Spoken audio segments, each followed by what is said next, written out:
करीब 30 साल बाद हिमाचल प्रदेश में फिर से लॉटरी का दौर लौटने जा रहा है। 2 रुपए लगाकर 10,000 और 500 रुपए तक की लॉटरी से 5 करोड़ रुपए तक के इनाम आम लोगों को मिल सकते हैं।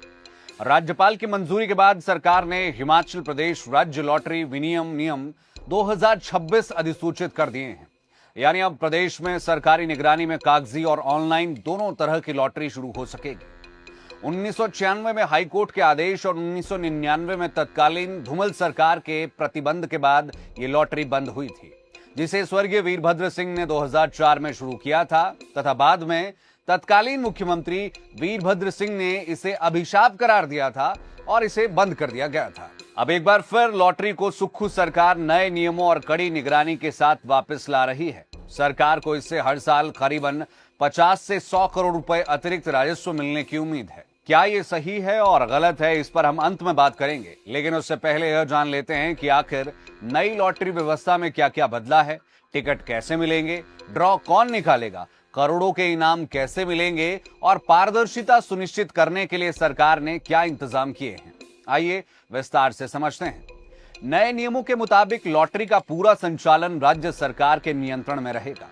किसी निजी कंपनी को इसे स्वतंत्र रूप से चलाने की अनुमति नहीं होगी। शिमला स्थित निदेशालय पूरे सिस्टम की निगरानी करेगा और सरकार चाहे तो राज्य के भीतर और बाहर कागजी, ऑनलाइन या ऑफलाइन दोनों प्रकार की लॉटरी चला सकेगी। लॉटरी टिकट की न्यूनतम कीमत 2 रुपए तय की गई है, जबकि विभिन्न योजनाओं में यह कीमत 10 से 500 रुपए तक हो सकती है। टिकट केवल अधिकृत हाई सिक्योरिटी प्रेस में ही छापे जाएंगे। हर टिकट पर unique serial number, barcode, QR code, draw की तिथि, एमआरपी और छपाई का समय दर्ज होगा।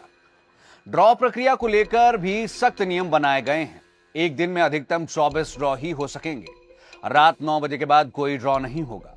राष्ट्रीय पर्व और सरकारी अवकाश के दिनों में लॉटरी पूरी तरह बंद रहेगी, जबकि पूरे साल में केवल 6 बम्पर ड्रॉ आयोजित किए जा सकेंगे। इनाम राशि को लेकर के भी बड़े प्रावधान किए गए हैं। किसी भी योजना में पहला पुरस्कार 10,000 रुपए से कम नहीं होगा। बड़ी स्कीमों में इनाम राशि 5 करोड़ रुपए तक पहुंच सकती है। सबसे महत्वपूर्ण बात यह है कि पुरस्कार राशि का भुगतान सीधे सरकार करेगी, जिससे विजेताओं को भुगतान की गारंटी एक तरह से मिलेगी।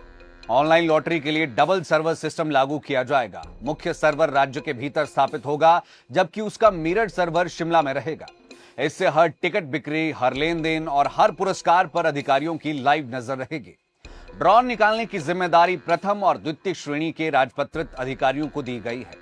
उन्हें पहले शपथ पत्र देना होगा कि उनका किसी डिस्ट्रीब्यूटर या रिटेलर से कोई हितों का टकराव नहीं है।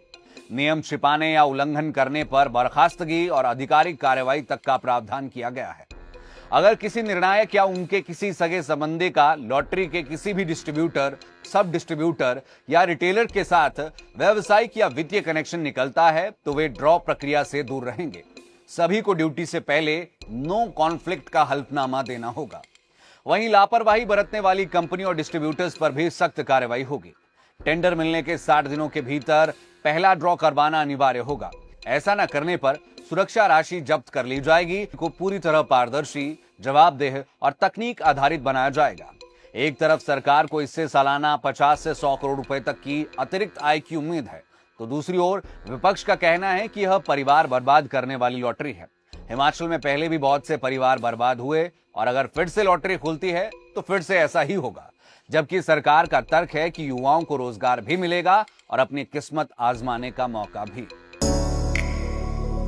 बागवानों के लिए वरदान, हिमाचली सेब की शान कोई और नहीं। हाईटेक इंजीनियर्स हिमाचल की सेब ग्रेडिंग, कलरिंग, पॉलिशिंग और सॉर्टिंग मशीनें, 30 सालों का अनुभव और बागवानों का सच्चा भरोसा।